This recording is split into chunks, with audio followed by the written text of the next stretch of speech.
عامر خان سے میری ملاقات ہوئی، میں نے اس کو کوئی دین کی بات نہیں کی، صرف محبت تھی۔ اب تک اس کے میسج آتے کہ میں زندگی میں کسی سے متاثر نہیں ہوا، تم پہلے آدمی ہو جس سے میں متاثر ہوں، میں نے کوئی جادو کیا، صرف محبت۔ لوگوں کو محبت دو، قریب ہوں۔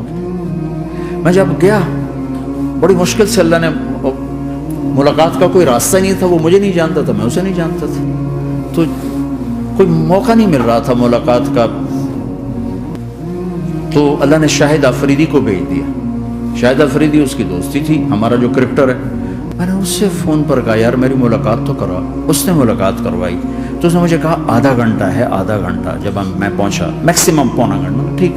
میں گیا تو وہ سہما ہوا چہرہ کہ بھائی مولانا آ گیا، پتہ نہیں کیا کہیں گے، بھائی یہ تو کیا کر رہا ہے، تو حرام کر رہا ہے، ناچ رہا ہے، گا رہا ہے، توبہ کر، ابھی تیرے لیے دوزخ کا فیصلہ ہو جائے، پتہ نہیں کیا ہو، وہ ڈرا ہوا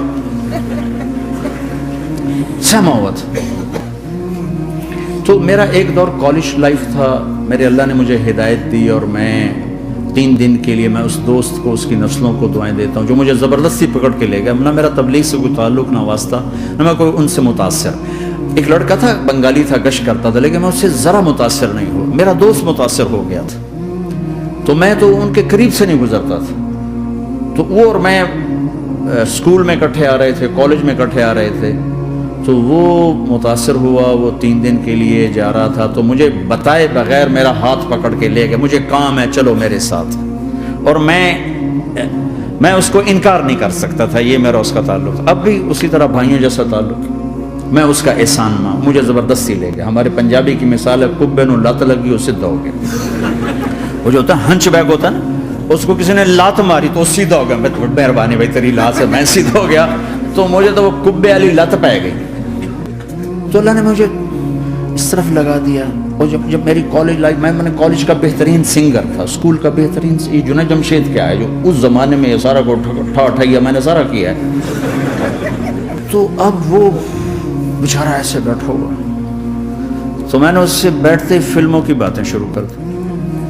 اور تھوڑی دیر بعد میں نے محسوس کیا کہ فرام 60 to 72 جو فلم انڈسٹری کو جتنا میں جانتا تھا اتنا وہ نہیں جانتا تھا۔ تو اس کے اوپر میرے علم کا روپ پڑ گیا، اس کی لائن کا علم تھا۔ تو حیران پریشان، یہ واز تو ہو رہے، تو کبھی دلیپ کمار کی باتیں شروع ہو گئی، کبھی راج کپور کی شروع ہو گئی، کبھی محبوب صاحب شروع ہو گئے، کبھی مدن موہن شروع ہو گئے۔ وہ آدھا گھنٹہ تو یوں ہی گزر گیا۔ تو آدھے گھنٹے کے بعد میں نے کہا جی ہمارا تو ٹائم اوور کا نہیں، اٹھیں چلے ادھر چل کے بیٹھتے ہیں کھانے کی ٹیبل پر، تو ہم وہاں جا کے بیٹھ گئے، پھر وہیں باتیں شروع ہو گئی۔ جب اس کا سارا خوف دور ہو گیا اور ریلیکس ہو گیا، اس میں پونے گھنٹے سے 50 منٹ گزر گئے تھے، تو پھر میں نے کہا عامر بھائی آپ حج پہ آئے ہیں، اگر آپ اجازت دیں تو آپ کو اپنے نبی کا حج سنو۔ کہنے کہ ہاں جی ضرور سنائیے۔ پھر میں 1.25 گھنٹہ بولتا رہا، اور وہ ایسے کر کے یہاں سے وہ یوں نہیں ہوا، 1.25 گھنٹہ ایسے بیٹھ کے ہلا نہیں اپنی جگہ سے۔ لوگ محبت کے بھوکے ہیں، تو فتوے دینا شروع کر دیتے۔ 2 گھنٹے کی ملاقات کے بعد جب ہم نکلے تو نیچے تک چھوڑنے آیا عامر خان۔ حج کے بعد میں نے کہا ایک ملاقات اور ہو جائے گا، ضرور ہوگی۔ پھر اس کا میسج آیا کہ میں مدینے چلا گیا ہوں، معذرت چاہتا ہوں۔ میں نے کہا میں مدینے آ جاؤں گا، میں مدینے پہلے ہو آیا تھا حج سے پہلے۔ تو اس نے کہا کہ آپ 14 تاریخ کو آ جائیں، 4 سے 6 کا ٹائم میں نے آپ کے لیے رکھا ہے۔ تو میں، جنید اور ایک اور ساتھی، ہم دوبارہ وہاں چلے 4 بجے، 4:15 ہم اس کے ساتھ ہماری سٹنگ شروع ہوئی۔ 4:15 سے 10:15 تک 6 گھنٹے مسلسل، اور اس کے ماتھے پہ ذرا نشان نہیں آیا کہ میں بور ہو رہا ہوں۔ اور اس کے بعد ہم اٹھے، اس کا جی نہیں چاہ رہا تھا کہ ہم اٹھ کے چلے جائیں، محبت۔ پھر ایک امتحان پڑ گیا، میں اجتماع میں تھا پرائمٹ کے پچھلے سال، اس کا میسج آ کہ میری فلم تلاش آ رہی، اس کی کامیابی کی دعا کرو۔ چنگی بات۔ میں کہا اب کیا کروں؟ جواب دینا بھی ضروری، دعا بھی نہیں ہو سکتی، کیا کروں؟ تو جب وہ میسج آیا تو میرے سامنے کوئی 10-12 علماء بیٹھے تھے. میں نے کہا بھائی یہ میسج ہے، اس کا جواب. کہا جی یہ ہمارا فیلڈ نہیں، تمہارا ہے، تو ہی جواب دے. میں سارا دن سوچتا رہا، مجھے کوئی جواب سمجھ میں نہیں آیا کہ جان بھی بچ جائے، جواب بھی چلا جائے. پھر اگلا دن بھی گزر گیا، مجھے کچھ سمجھ میں نہیں آیا. میں عصر کا وضو کر رہا تھا، ایک دم اللہ نے ایک مضمون دل میں ڈالا. تو میں نے فوراً بیٹھ کے اس کو میسج کیا کہ عامر بھائی، جو کریٹو ہوتا ہے نا ذہن، یہ اللہ کسی کسی کو دیتا ہے. تخلیقی ذہن یہ اللہ تعالیٰ کسی کسی کو دیتا ہے، ہر ایک کو نہیں دیتا.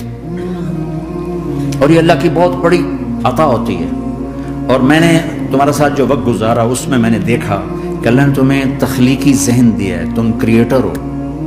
اور جو لوگ اس ٹائپ کے ہوتے ہیں وہ کامیابی ناکامی کی پرواہ نہیں کرتے، وہ اپنے کام سے کام رکھتے ہیں. آپ کا بھائی. تو فوراً اس کا میسج آیا، آپ ٹھیک کہہ رہے ہیں، آپ ٹھیک کہہ رہے ہیں. بات ہو گئی. پہ میں تھا ہانگ کانگ، میں نے وہاں سے اس کو میسج کیا.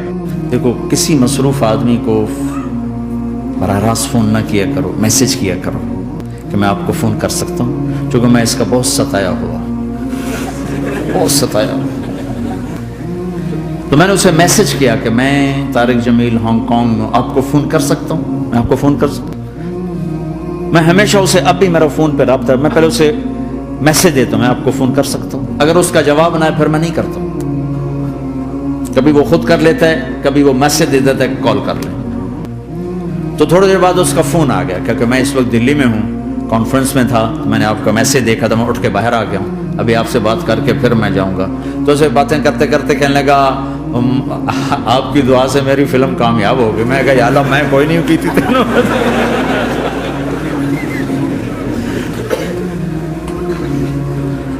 بھائیو محبتیں بانٹو، نفرتیں تو پہلے ہی بہت پھیل چکی. نشہ پلا کے گرانا تو سب کو آتا ہے، مزہ تو تب ہے کہ گرتے کو تھام لے ساتھ.